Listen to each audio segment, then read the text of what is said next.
안녕하세요. 세상의 모든 노를 복사하는 남자 돈복나입니다. 어제 멤버십 커뮤니티에서 브리핑 나간 피리마 체인이 한 20% 정도 오르고 있습니다. 매수하신 분들은 항상 부분익절을 습관하시길 바랍니다. 자, 비트가 비실비실해서 업비트, 알트코인들이 폭등하는 모습은 나오지 않고 있네요. 오늘의 비트 흐름 체크 한번 해보겠습니다. 중요하니까요. 집중해서 잘 들어주세요. 25K를 넘었던 비트코인이 한 차례 지금 조정을 받고 있습니다. 자, 어제 나스닥을 살펴보면요. 3일 연속 이어지던 상승을 멈추고 3% 가까이 하락을 했는데요. 왜 하락을 했을까요? 자산시장의 조정에 1차적인 구실을 제공한 건 미국 생산자 물가지수였습니다. 보시다시피 PPI가 6%로 발표되면서 예측치였던 5.4%를 상회했죠. 자, 그리고 또 PPI 발표 이후로 로레타 메스터 힐리 브랜드 연인 총재가 다음 FOMC에서 50bp 인상 가능성을 열어놨다고 발언했습니다. 그리고 또 제임스 블라드 세인트로이스 연은 총재도 오는 3월 FOMC에서 50bp 금리 인상을 지지하겠다고 말하며 매파적인 입장을 같이 이어갔습니다. 부정적인 PPI 데이터에다가 연준 의원들의 50bp 인상 언급이 더해지면서 달러 인덱스 보세요. 중요한 저항선을 바로 돌파해버렸습니다. 제가 지난 영상에서 뭐라고 했나요? 104를 넘어가면 주의해야 된다고 말씀드렸는데 어제 상승으로 104를 넘겼습니다. 기준금리에 민감한 미국 2년물 국채금리의 경우는 이제 11월의 최고점에 근접하는 상황입니다. 국채금리가 하얀색 초여선을 돌파하는 시점부터 제가 상승 추세가 이어질 것이라고 말씀드렸습니다. 최근의 데이터로 인해 그 속도에 탄력이 붙었는데요. 미래의 경기를 선반영하는 10년물 국채금리의 경우도 빨간색 점선을 넘어서게 되면 11월의 고점까지 다시 돌아갈 확률이 높아지는데 이런 현상이 나오는 것이 최근 뜨거운 고용 데이터로 인해 경기 침체에 대한 우려가 상당히 완화되었기 때문이죠. 경기 침체에 대한 우려가 없어지니 연준은 더 자신있게 기준금리를 올릴 수 있는 조건이 갖춰진 거고요. 그에 따라 채권 시장의 분위기도 뒤집힌 겁니다. 이렇게 되면 거시경제 측면에서 자산시장은 조정을 받기 좋은 세팅이 갖춰지게 됩니다. 지난번 FOMC에서 연준이 기준금리를 25bp만 올림으로써 두 차례 연속으로 기준금리 인상폭을 감소시켰습니다. 자, 근데 이런 상황에서 3월에 50bp 금리 인상을 발표하게 된다면 시장은 상당한 혼란에 빠질 수 있겠습니다. 기준금리의 상승이 멈추고 한동안 최고금리 상태를 유지하다가 올해 11월부터는 기준금리 인하가 있을 수 있다고 시장이 기대하던 참인데 50bp 인상은 시장의 이런 기대감에 완전히 찬물을 끼얹는 거나 다름이 없죠. 자, 월가의 예측치를 보세요. 아직까지는 3월 FOMC에서 25bp 금리 인상이 있을 것이라는 확률이 81.9%로 큰 우위를 보이고 있습니다. 나머지 18.1%가 50bp 인상에 대한 가능성인데요.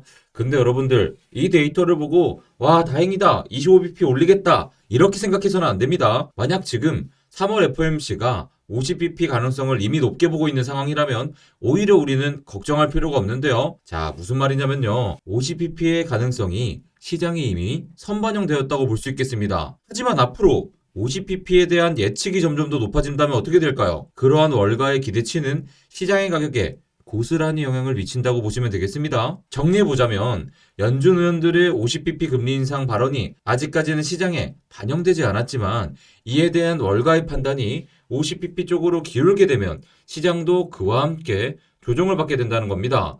당연히 25bp, 50bp는 생각도 안 했는데 갑자기 50bp 올릴 수도 있다. 이런 생각들이 들기 시작하면 시장이 좀 차가워지겠죠. 자, 일단 지켜봐야 할 거는 S&P가 여기 체크해드린 하얀색 점선 여기를 지지해주는지 여부입니다. 하얀색 점선 위치가 중요한 것은 그 지점의 노란색 표에선을 돌파한 첫 일본 캔들의 윗꼬리 지점이기 때문이죠. 예전의 영상에서도 제가 저 지점을 지켜줘야 이번 돌파가 진짜 추세의 전환이 될 수 있다고 말씀드렸는데요.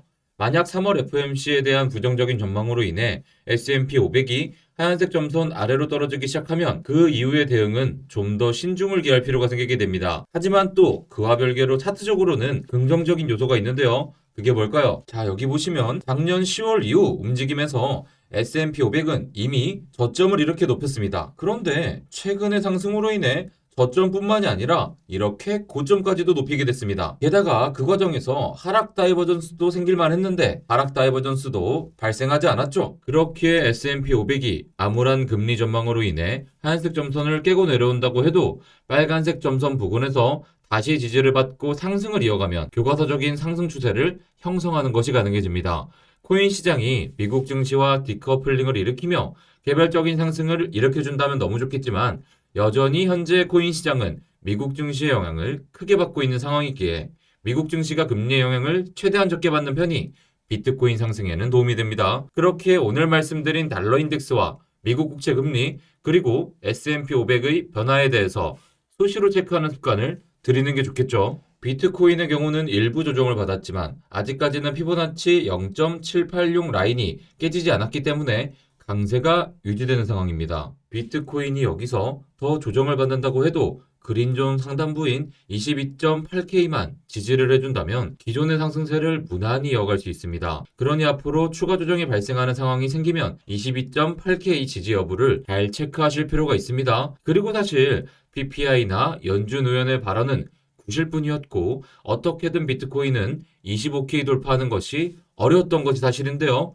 여러분들 그게 왜 그런 걸까요? 자, 지금 보이시는 보라색 선, 하얀색 선, 비트코인 주봉 차트에서 두 개의 이평선이 정확히 25K에서 하나로 만난 게 보이시나요? 이게 무엇일까요? 궁금하시죠? 이 두 이평선의 정체는 바로 200주 지수 이동평균선과 200주 단순 이동평균선입니다. 200주 이평선은 비트코인 역사에서 언제나 최후의 보루로 작용했던 지지선입니다. 엄청난 급락이 순간적으로 발생했던 코로나 팬데믹 당시에도 200일 단순 이평선 아래에 머물렀던 기간은 단 2주밖에 되지 않았습니다. 그런데 이번 하락장에서는 비트코인이 무려 25주나 200일 단순 이평선 아래에 머물고 있는 상황입니다. 그토록 강한 지지를 형성했던 이평선이 지금은 저항으로 작용하는 상황이기 때문에 25K가 매우 중요한 의미를 지니는 거죠. 일단 비트코인이 200주 이평선 위로 올라가고 지지를 받게 된다면 그 자체로 하락 사이클이 끝났다고 판단할 수 있는 하나의 신호가 되겠습니다. 물론 잠시 동안 행보하며 200주 이평선을 타고 오르는 기간이 있을 수 있습니다. 하지만 그 구간을 일단 벗어나고 상승이 발생하게 되면 그 이후로부터 다음 사이클의 하락장까지는 200주 이평선을 볼 일이 전혀 없다고 보시면 되겠습니다. 바로 그런 중요한 구간에서 두 종류의 200주 이평선이 한 점으로 겹치기까지 한 것인데요. 그리고 그게 전부가 아닙니다. 심지어 여러분들 50주 SMA와 50주 EMA까지 지금 이 지점에 집중되어 있는 게 보이시나요? 이렇게 보시면 지금의 상황이 비트코인 역사상 단 한 번도 발생한 적 없는 중요한 상황이라는 것을 알 수 있는데요. 그렇기 때문에 앞으로의 시장에 대해 여러분들이 어떤 판단을 내리고 어떤 대응을 하느냐가 매우 중요하다는 것을 인지하실 필요가 있겠습니다. 이머징 에셋 그룹의 리서치 디렉터이자 전 골드만삭스 애널리스트인 윌리엄 노블은 지금 보시는 이 분석을 기반으로 비트코인이 56K까지 도달하는 패턴을 그리고 있다는 의견을 내놨습니다. 56K라니 엄청나지 않나요? 56K면 한국 돈으로 7천만 원 정도 됩니다. 자, 7천만 원을 가면은 업비트 난리 나겠죠? 이에 관해서 그는 다음 설명을 덧붙였습니다. 비트코인은 긴 바스권을 벗어났고 조봉 차트 기준으로 비트코인의 RSI가 상승 다이버전스를 형성했으며 비트코인 가격은 포물선 패턴을 보이고 있기에 향후 몇 달 안에 56K까지 상승할 것으로 전망된다. 이 애널리스트는 지난 2020년에도 비트코인이 20K에서 40K로 급등할 것이라는 것을 정확하게 예측했었는데요. 과연 이번에도 그의 예측은 현실이 될까요? 지난 상승장을 경험한 분들이라면 이 시장에서는 100%라는 것은 절대 없다는 걸 알 겁니다. 그럼에도 불구하고 이러한 분석을 흘려듣지 말아야 하는 이유는 실제로 이런 흐름이 나왔을 때 제대로 대응할 수 있어야 되죠. 여러분 스스로에게 지금 물어보시길 바랄게요. 만약 저런 식으로의 상승이 나오면 여러분은 그만큼의 수익을 가져갈 수 있습니까? 하락에 대한 대비는 물론 해야 되겠지만 상승 시나리오를 미리 생각해두지 않으면 지나치게 빠른 시점에 익절하고 시장이 조정을 주기만을 기다리다가 뒤늦게 다시 고점에 물릴 수 있다는 것을 잊지 마셔야 됩니다.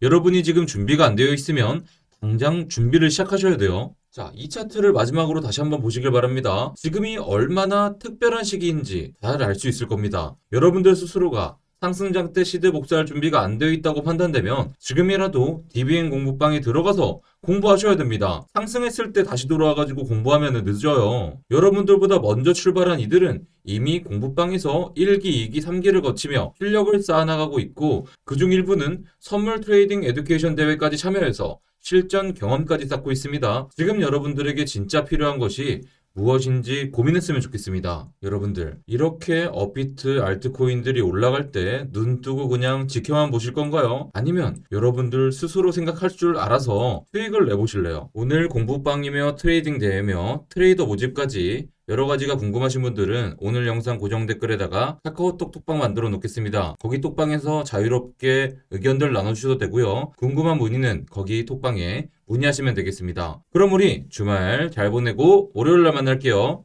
안녕.